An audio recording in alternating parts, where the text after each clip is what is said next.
Hi, this is Gabe Newell, and welcome to The Lost Coast. In this tour, we're going to be talking about a new graphics technology we've been developing called High Dynamic Range, or HDR. We'll also be giving you some insight into the design and production challenges we faced during the construction of The Lost Coast. First, a quick explanation of the commentary system. To listen to a commentary node, put your crosshair over the floating commentary symbol and press your Use key. To stop the commentary, put your crosshair over the rotating node and press your Use key again. Some commentary nodes may take control of the game for the purpose of showing something to you. In these cases, simply pressing your Use key will stop the commentary.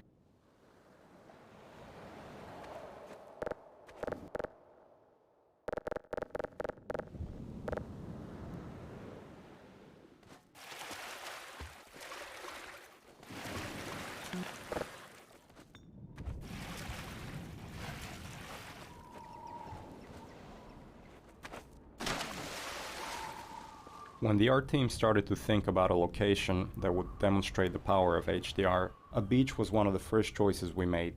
The visual relationship between the sky, the water, and the rocks is something we could not achieve without HDR. In order for high dynamic range to correctly simulate the light's interaction with the surfaces around you, like these wet rocks, we needed more precise information about the surfaces than we've had in the past. And now going forward, we're modeling textures in 3D packages to ensure that the physical information encoded in the texture allows HDR to correctly bounce light off the surface.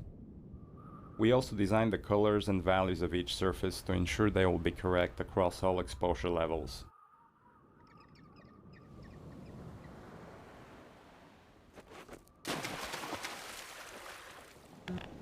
With conventional rendering, seen here on the left, if something on the screen is 20% reflective, like the wet sand, then the maximum reflected brightness could only be 20% of the maximum brightness of your monitor.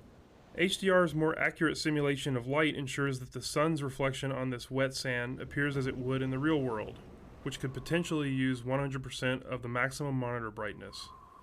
HDR uses bloom to simulate light that is beyond 100% of a monitor's maximum brightness.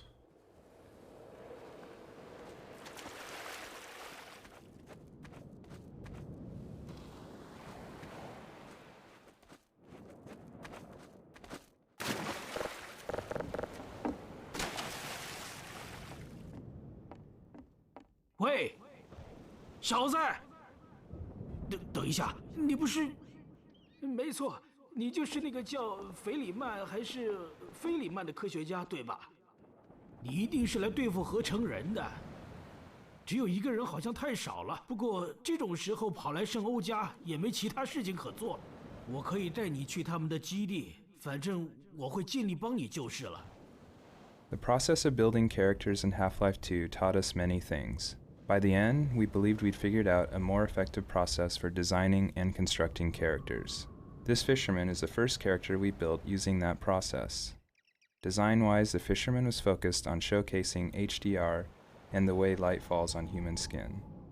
The highlights on his forehead and nose are good examples of specularity on human skin. You can see how the wrinkles on his cheeks and around his eyes are an example of how we can use normal maps to add depth. Production-wise, the fisherman was built using a similar process to the rocks you saw on the beach. We model the 3D character at a very high detail, then extract much of the physical information and store it in the textures.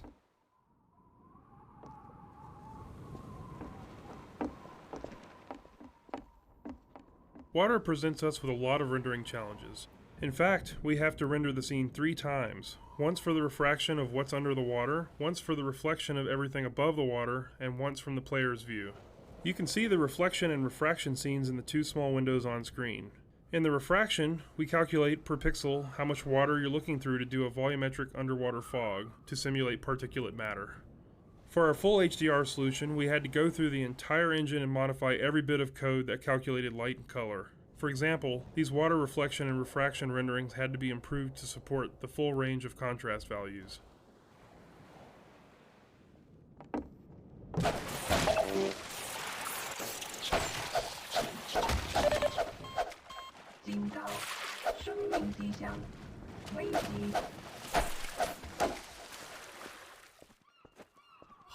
来，现在让我先帮你开锁吧。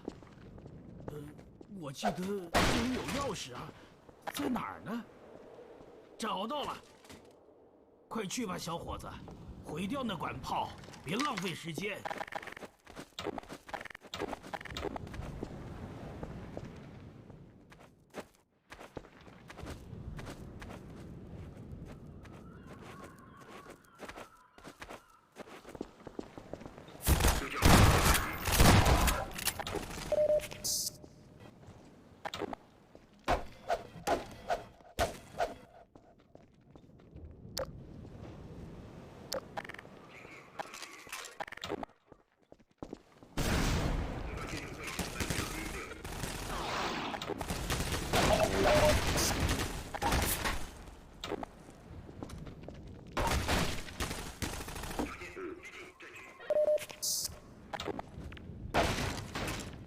The area you're currently entering is called the Cliffside Arena. We were particularly happy with the vertical cliffside in Half-Life 1 and regretted that we didn't iterate further on that concept in Half-Life 2. Vertical space allows us to force the player to deal with threats from above and below. We find that players focus their view on the direction they're traveling, so by using a cliffside and having the player ascend it, we ensure that the player will look up and be prepared for enemies. If the player's path was to move past the bottom of the cliffside, it would be unlikely he would notice soldiers rappelling down from above. And dying from unknown threats never feels fair and certainly isn't fun. The area you're currently entering is called the Cliffside Arena. We were particularly happy with the vertical cliffside in Half-Life 1 and regretted that we didn't iterate further on that concept in Half-Life 2. Vertical space allows us to force the player to deal with threats from above and below. We find that players focus their view on the direction they're traveling, so by using a cliffside and having the player ascend it, we ensure that the player will look up and be prepared for enemies. If the player's path was to move past the bottom of the cliffside, it would be unlikely he would notice soldiers rappelling down from above. And dying from unknown threats never feels fair and certainly isn't fun.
One of the features of our HDR solution is dynamic tone mapping. The easiest way to think about dynamic tone mapping is that it's a method of simulating the way the human eye reacts to light. In the real world, you've probably walked into a dark room and noticed your eye adjusting to the darkness, letting you see better after some time. Or you've walked out into a bright day and been blinded by the sun, only to have your eye adjust and allow you to see normally. Your iris is adjusting itself in response to the amount of light hitting your eye. Dynamic tone mapping simulates this by automatically adjusting the exposure of the scene to mimic the behavior of your iris. You can see this as the view moves from the dark tunnel to the bright sun and back again. Here, you can see the way we calculate the amount of light hitting the player's eyes. We take a snapshot of the scene, measure the brightness levels, and then use that to adjust exposure. We consider light at the center of the screen more important than at the edges to better simulate the geometry of the eye.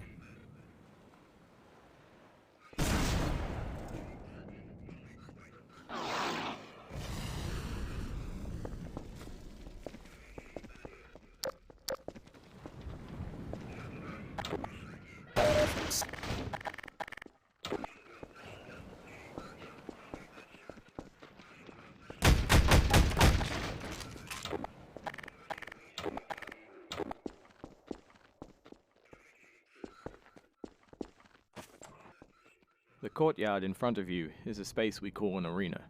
Arenas are built to hold the player for a period of time and usually contain combat or some other challenge. They often have multiple entry points for enemies, along with a gate of some kind to prevent the player moving on until the challenge has been completed. In this case, the arena is free of enemies until the player solves a puzzle and triggers an alarm.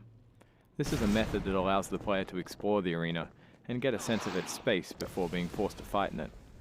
It adds a sense of uneasiness to the player, who's expecting to be attacked now that they've reached the goal set for them at the start of the map. The break in the action here is also a crucial part of the level's pacing. It allows the player to recover and explore the world a little after being attacked on the way up the cliffside.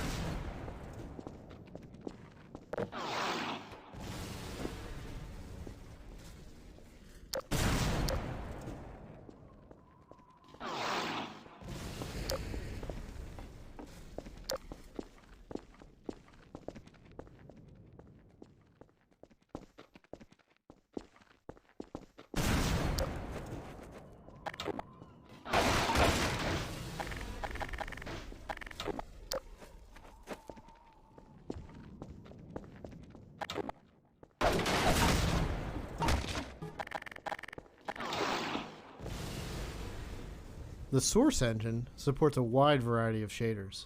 The refraction shader on the window here requires us to copy the scene to a texture, refract it, and then apply it to the window surface. To fully support HDR, every shader in the engine needed to be updated, so this refraction shader was improved to support the full range of contrast. If you viewed the sun through this window, it would be refracted correctly.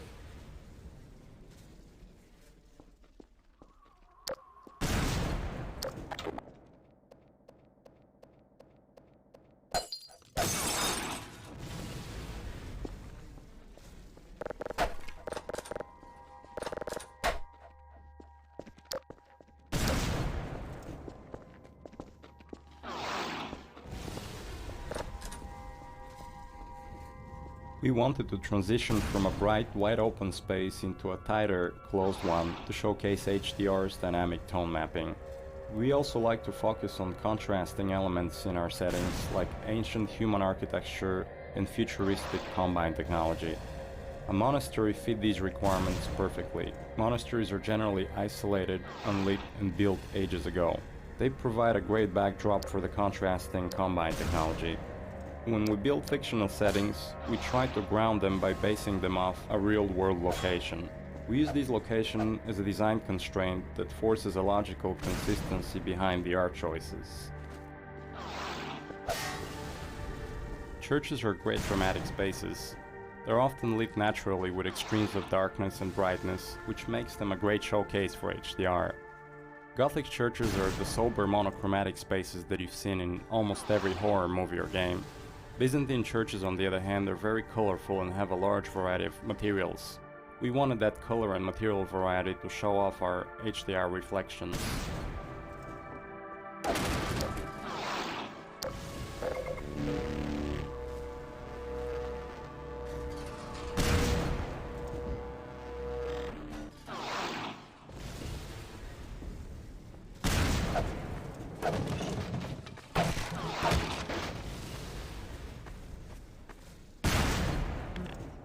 Our games are filled with things we call gates, which are essentially just challenges that the player must overcome to drive the experience forward. We used a puzzle here since the player has been through combat and exploration recently. When we design challenges, we try to ensure that the player's goal and the action required by the player are both fun. It's not hard to create interesting goals for the player, like stopping this machine from shelling the nearby village, but the action required by the player to solve the challenge needs to be fun as well. So instead of something menial, such as hitting an off switch, the player gets to use physics to jam the gun's mechanism and cause it to break.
This marks the end of the Lost Coast tour.